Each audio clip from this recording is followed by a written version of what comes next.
اگر فن سے علم سے آتا ہو رزق تو میاں صاحب فرماتے ہیں بے وقوفاں دے نوکر ویکھے دانش مند سے آنے.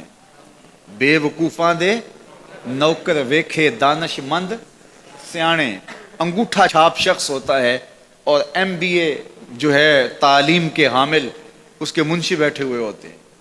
تو پھر اگر علم سے کمال آتا ہوتا تو جو ہے وہ فن سے دولت ملتی ہوتی تو پھر اس انگوٹھا چھاپ کو کیسے ملتی. اور یہ جو اتنا تعلیم یافتہ ہے ماہر معاشیات ہے یہ تو تنخواہ پہ کام کر رہا ہے اور وہ جو ہے وہ دولت کا اسے حساب ہی نہیں ہے کہ کتنی ہے. تو اس لیے اللہ فرماتا ہے کہ یہ مت سمجھو کہ یہ تمہارے فن کا کمال ہے، یہ تمہاری جو ہے وہ محنت کا نتیجہ ہے.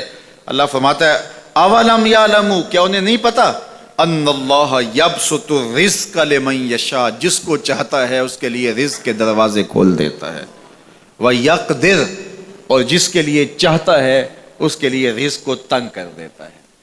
کئی لوگ کتنی محنت کرتے ہیں نتیجہ زیرو، اور کچھ لوگ کچھ بھی نہیں کرتے، وہ مٹی کو ہاتھ لگائیں اور سونا ہو جائے، اور کئی سونے کو ہاتھ لگائیں تو مٹی ہو جائے.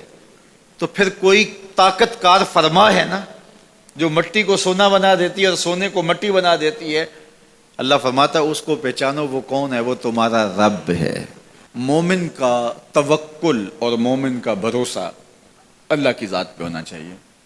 جب ہم اللہ کی ذات پہ اپنا مکمل بھروسہ جسے توکل کہتے ہیں قائم کر لیں گے تو میرے اور آپ کے آقا و مولا نے ارشاد فرمایا کہ اگر تم اللہ پر توکل کا جو حق ہے وہ ادا کر دو تو وہ تمہیں ایسے رزق عطا کرے جیسے پرندوں کو عطا کرتا ہے. جب گھر سے نکلتے ہیں تو اس وقت وہ خالی پیٹ ہوتے ہیں، اور جب واپس آتے ہیں تو کبھی بھی کوئی جانور بھوکا واپس نہیں آیا. اور سب سے اچھا کھاتے بھی یہ ہیں. ہمارے علاقے میں تو زیادہ باغات نہیں ہیں، امرود کے باغات ہمارے علاقے میں پائے جاتے ہیں.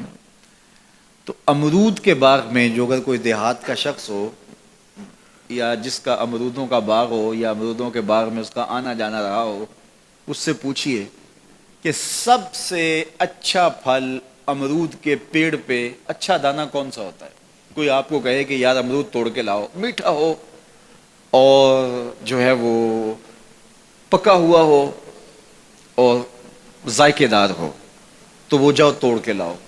تو کوئی مجھے اگر کہے تو میں جب امرود توڑ کے لاؤں گا تو کبھی پھیکا نہیں ہوگا، میں امرود توڑ کے لاؤں گا تو کبھی بد ذائقہ نہیں ہوگا. آپ مجھے پوچھیں کہ آپ کے پاس کیا فن ہے.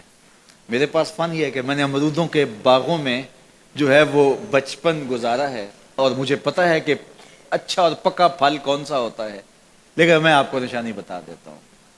اب نئی نسل انہوں نے نہیں دیکھا، آپ باغ میں جائیں اور شاخوں سے لٹکے ہوئے امرود دیکھیں. جس امرود کو طوطے نے کھا کے چھوڑا ہو اس کو آپ توڑ لیں، میٹھا بھی ہوگا، ذائقے دار بھی ہوگا، ایکسپورٹ کوالٹی سے بھی بہتر ہوگا.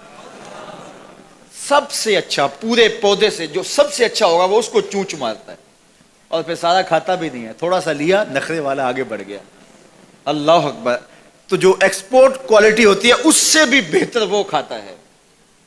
تو یہ اللہ پر توکل کرنے والے ہیں. ہمیں تو پتا ہوتا ہے نا ہم نے دکان پہ جانا ہے، ہمیں پتا ہوتا ہے ہم نے فیکٹری کام پہ جانا ہے، ہم نے پتا ہوتا ہے ہم وہ دہاڑی فلاں جگہ کرنے جانا ہے. انہوں نے کہیں ان کا کوئی ایسا ٹھیا نہیں ہوتا کہ وہاں جانا ہے. بن توکل پنچھی اڑ دے، بن توکل پنچھی اڑ دے، خرچ نہ پلے زیرا ہو، خرچ نہ پلے. کوئی راس المال بھی نہیں ہوتا کہ یہ لگائیں گے پھر اس پہ اتنے پیسے آئیں گے، اصل ہمارے ہوں گے، اتنا نفع ہوگا، ایسا نہیں ہے. گھر سے نکلتے ہیں تو خالی پیٹ ہوتے ہیں اور جب واپس آتے ہیں تو پیٹ بھرے ہوئے ہوتے ہیں. میرے اور آپ کے آقا و مولا نے کہا مجھے پورا یقین ہے اس پہ اور آپ کو بھی پورا یقین ہونا چاہیے، انشاءاللہ ہوگا، کہ میرے حضور نے فرمایا کہ اللہ پر جو توکل ہے وہ حق ادا کرو پھر وہ تمہیں ایسے رزق دے گا جیسے پرندوں کو دیتا ہے. تمہیں پرندوں کو دیتا ہے، ایکسپورٹ کوالٹی. من کان للہ کان اللہ لہ، فرمایا تم اس کے ہو جاؤ وہ تمہارا ہو جائے گا، اور جب وہ تمہارا ہو جائے گا کوئی کمی باقی نہیں رہے گی. جو تمہارے من میں آئے گا تمہیں ملے گا.